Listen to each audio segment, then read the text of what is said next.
नमस्कार दोस्तों, मेरा नाम है गौरव और स्वागत है आपका इस वीडियो में जिसमें मैं आपको बताऊंगा कि आप कैसे याद कर सकते हैं मैग्नेटिक इफ़ेक्ट्स ऑफ करंट के कुछ महत्वपूर्ण फॉर्मूले याद।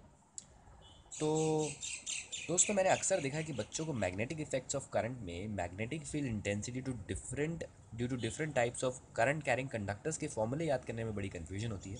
तो इस वीडियो में मैं दो बहुत महत्वपूर्ण फॉर्मूले जो कि हैं magnetic field intensity due to an infinitely long linear current carrying wire और semi infinite linear current carrying wire जो कि इसी का सब पार्ट है, और साथ ही साथ magnetic field intensity at the centre of circular coil, circular current carrying coil cover करूंगा और उसमें आपको बताऊंगा कि आप कैसे याद कर सकते हैं उन फॉर्मूले को और खुद उन्हें लिटरली डिराइव कर सकते हैं सिर्फ 10 से 15 सेकंड में। तो आइए शुरुआत करते हैं वीडियो का। तो सबसे पहला पार्ट है magnetic field intensity due to straight infinite linear current carrying wire. तो इसमें मेरे पास एक वायर है जो कि दोनों साइड इनफाइनाइटली एक्सटेंड हो रही है, और जी हाँ दोस्तों, इसमें करंट है। तो मेरे पास एक वायर है जो कि दोनों साइड इनफाइनाइटली एक्सटेंड हो रही है, इसमें करंट है आई, और मुझे एक पॉइंट पी पर इसकी मैग्नेटिक फील्ड इंटेंसिटी निकालनी है जो कि इससे आर डिस्टेंस की दूरी पर है। तो मुझे निकालनी है इस पॉइंट पर इस करंट कैरिंग वायर, इस इनफाइनाइट करंट कैरिंग वायर की वजह से मैग्नेटिक फील्ड इंटेंसिटी। तो इस फॉर्मूले को अब हम डिराइव करने जा रहे हैं। आइए देखते हैं कैसे।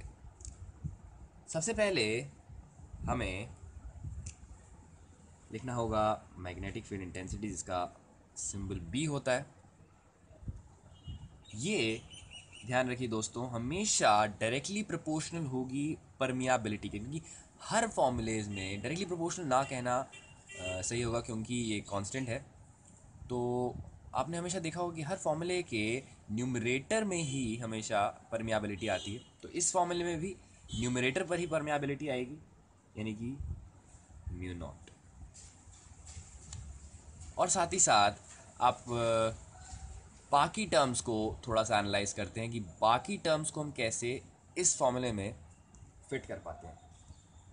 देखिए, हमें पता है कि जितना ज़्यादा करंट इस करंट कैरिंग वायर में फ्लो करेगा उतनी ज़्यादा मैग्नेटिक फील्ड इंटेंसिटी इंड्यूस हो पाएगी इस पॉइंट पी पर, यानी कि जो मैग्नेटिक फील्ड इंटेंसिटी है वो डायरेक्टली प्रोपोर्शनल है हमारे करंट की।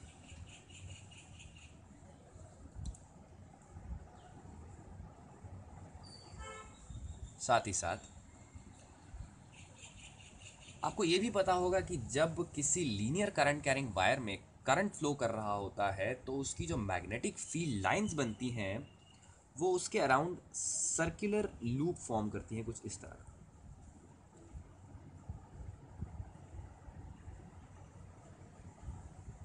तो कुछ इस तरह का सर्कुलर लूप फॉर्म करेगी magnetic field lines around a straight infinite linear current carrying wire. और ये लूप जितना बड़ा होगा तो उस लूप पर आने वाले पॉइंट पर मैग्नेटिक फील्ड इंटेंसिटी भी उतनी ही कम होगी, यानी कि इनडायरेक्टली ये magnetic field intensity inversely proportional है उस लूप के सरकमफेरेंस से। यानी कि ये हमारा फॉर्मूला डिराइव हो चुका है बहुत ही जल्दी। हाँ, आप इसे बायट सेवर्ट्स लॉ से भी कर सकते थे, लेकिन बायट सेवर्ट्स लॉ से करने में इसमें आपको करीब 10 से 15 मिनट लग सकते थे। पर जैसे कि आप यहाँ पे देख सकते हैं, हमने इस फॉर्मूले को बहुत ही जल्दी, यानी कि करीब 10 से 15 सेकंड में इस फॉर्मूले को हम ड्राइव कर सकते हैं। तो आप इसे याद कैसे करेंगे? याद करने का आसान तरीका है, क्योंकि हम एक स्ट्रेट करंट कैरिंग कंडक्टर से सर्कल में जा रहे हैं तो आप इसे 2 पाई आर से डिवाइड कर दीजिए। और हमेशा ये डायरेक्टली प्रोपोर्शनल रहेगा करंट से और इन्वर्सली प्रोपोर्शनल रहेगा उस सर्कल के सरकमफेरेंस से जिस पर हम आ रहे हैं। और इसका जो सेकंड केस आता है वो होता है एक semi infinite linear current carrying wire. तो उसमें भी आप सेम लॉजिक लगा सकते हैं, यानी कि हमारे पास एक लीनियर करंट कैरिंग वायर होगी जो कि इनफाइनाइटली आगे बढ़ती जा रही है। अभी मैं दोनों साइड से इनफाइनाइटली बढ़ा रहा हूँ एक नया लॉजिक सेट करने के लिए। देखिए दोस्तों, जब ये वायर सेमी इनफाइनाइट होगी तो एक तरह से हम इसे रेस्ट्रिक्ट करेंगे किसी भी पॉइंट पर। अगर हम इसे रेस्ट्रिक्ट करें, यानी कि अगर मान लीजिए इस पॉइंट पे मैं इसे रेस्ट्रिक्ट कर देता हूँ, तो एक तरह से देखा जाए तो ये सेमी इनफाइनाइट वायर की लेंथ आधी हो चुकी है। क्योंकि अगर मैं ये वाला सिर्फ ऊपर वाला पोर्शन कंसिडर करूं, सिर्फ ऊपर वाला पोर्शन जो कि मैं ब्लैक कलर से मार्क कर रहा हूँ, सिर्फ इस पोर्शन को अगर मैं कंसिडर करूँ तो आप देखेंगे कि मैंने इसकी लेंथ आधी कर दी, क्योंकि यहाँ से भी इनफाइनाइट जा रही थी और इस पॉइंट के इधर से भी इनफाइनाइट तक जा रही थी। तो मैंने एक्चुअली में इसकी लेंथ आधी कर दी है। तो मुझे कुछ नहीं करना, इसकी मैग्नेटिक फील्ड इंटेंसिटी को भी, यानी कि अगर मैं कोई पॉइंट लेता हूँ फिर से P जो कि R डिस्टेंस की दूरी पर है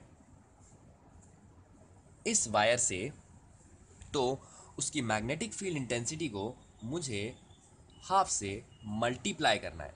यानी कि B का मैंने फॉर्मूला निकाला था अभी mu naught I bye 2πr, तो इसे मैं मल्टीप्लाई कर दूंगा 1/2 से। क्यों? क्योंकि मैंने इसकी लेंथ भी आधी कर दी है, इसलिए मुझे इसकी मैग्नेटिक फील्ड इंटेंसिटी को भी हाफ से मल्टीप्लाई करना पड़ेगा।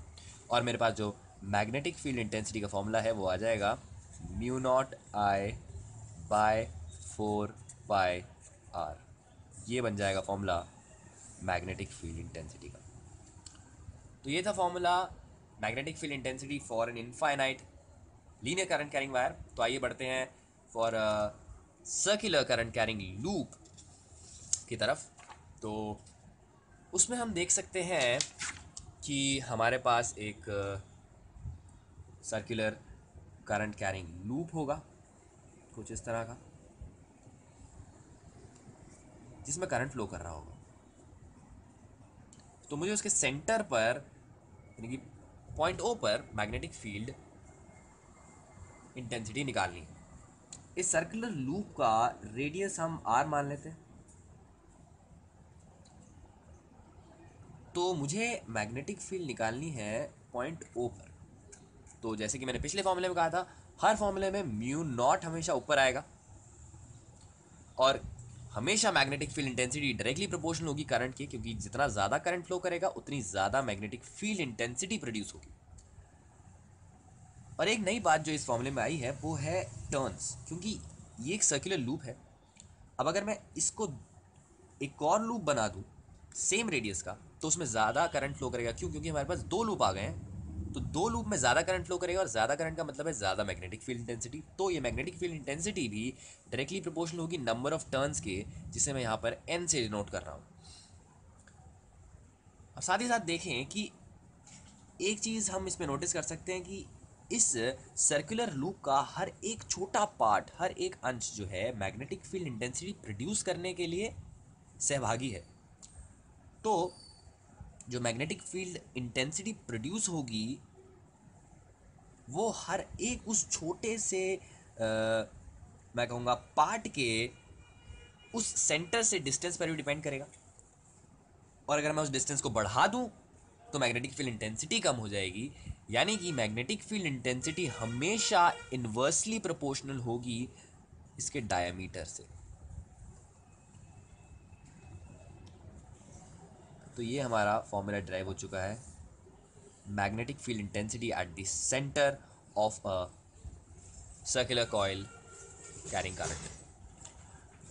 अब इसे आप याद कैसे करेंगे? सिंपल है, मैग्नेटिक फील्ड इंटेंसिटी हमेशा हर फॉर्मूले में परमियाबिलिटी ऊपर आएगा, हमेशा मैग्नेटिक फील्ड इंटेंसिटी I से प्रोपोर्शनल होती है, N से भी प्रोपोर्शनल होती है। और क्योंकि अब आप एक सर्कल से स्ट्रेट लाइन की तरफ आ रहे हैं, क्योंकि जब मैं इसकी मैग्नेटिक फील्ड इंटेंसिटी निकालूंगा राइट हैंड थंब रूल की मदद से, तो आप देख सकते हैं कि मैग्नेटिक फील्ड इंटेंसिटी होगी ऊपर की तरफ, यानी कि कैमरे की तरफ, और वो होगी एक स्ट्रेट लाइन में। यानी कि आप एक सर्कल से एक स्ट्रेट लाइन की तरफ बढ़ रहे हैं, तो आप इसे एक स्ट्रेट डिस्टेंस से ही डिवाइड करेंगे। जबकि पिछले फॉर्मूले में हम एक straight linear current carrying wire से एक सर्कल की तरफ बढ़ रहे थे, जिसके कारण हमने वहाँ पर इसे 2πr से डिवाइड करा था, क्योंकि हम एक straight linear current carrying wire से सर्कल की तरफ बढ़ रहे हैं। लेकिन यहाँ पर हम एक सर्कुलर कॉइल से एक स्ट्रेट लाइन की तरफ बढ़ रहे हैं, इसलिए हम इसे 2r से डिवाइड करेंगे। और अगर मैं इस वायर को हाफ कर दूं, तो सिंपल मुझे, यानी कि मैं कॉइल आधा लेता हूं, यानी कि कुछ इस तरह का कॉइल होता है मेरे पास, कुछ ऐसा कॉइल जिसमें करंट फ्लो कर रहा है, और मुझे इस पॉइंट पर मैग्नेटिक फील्ड इंटेंसिटी निकालनी है, वो पॉइंट पर, तब जो मेरी मैग्नेटिक फील्ड इंटेंसिटी है उसे मुझे मल्टीप्लाई करना पड़ेगा हाफ से। क्यों? क्योंकि मैंने उस डिस्टेंस को ही आधा कर दिया है, उस वायर को ही आधा कर दिया है, जिसकी वजह से जो मेरी मैग्नेटिक फील्ड इंटेंसिटी है वो प्रोड्यूस हो रही थी। तो आशा करता हूँ आपको ये दो फॉर्मूलों को याद करने का तरीका समझ आ चुका है। और ये हमेशा याद रखिएगा, जहाँ पे आप सर्कल यूज़ कर रहे हैं वहाँ पे पाए नहीं आएगा, जहाँ पे आप सर्कल नहीं यूज़ कर रहे हैं यानी कि स्ट्रेट करंट कैरिंग वायर है, वहाँ पे पाए ज़रूर आएगा। तो आशा करता हूँ आपको वीडियो पसंद आया। आप इसे लाइक करना बिल्कुल मत भूलेगा, और अगर आपको वीडियो पसंद नहीं आया तो आप इसे बिल्कुल भी डिसलाइक मत करिएगा, क्योंकि वो डिसलाइक मेरे लिए बहुत हानिकारक हो सकता है। आप नीचे कमेंट सेक्शन में मुझे बता सकते हैं कि आपको और कौन से फॉर्मूले याद करने हैं। मैं उनके लिए पूरी कोशिश करूँगा कि नए ट्रिक्स ढूंढ सकूँ ताकि आप उन फॉर्मूले को याद कर सकें। और आने वाले वीडियोस के नोटिफिकेशन के लिए मेरे चैनल को सब्सक्राइब करना बिल्कुल मत भूलेगा। और इसी के साथ मैं धन्यवाद देता हूँ आपको इस वीडियो को देखने के लिए। Bye bye.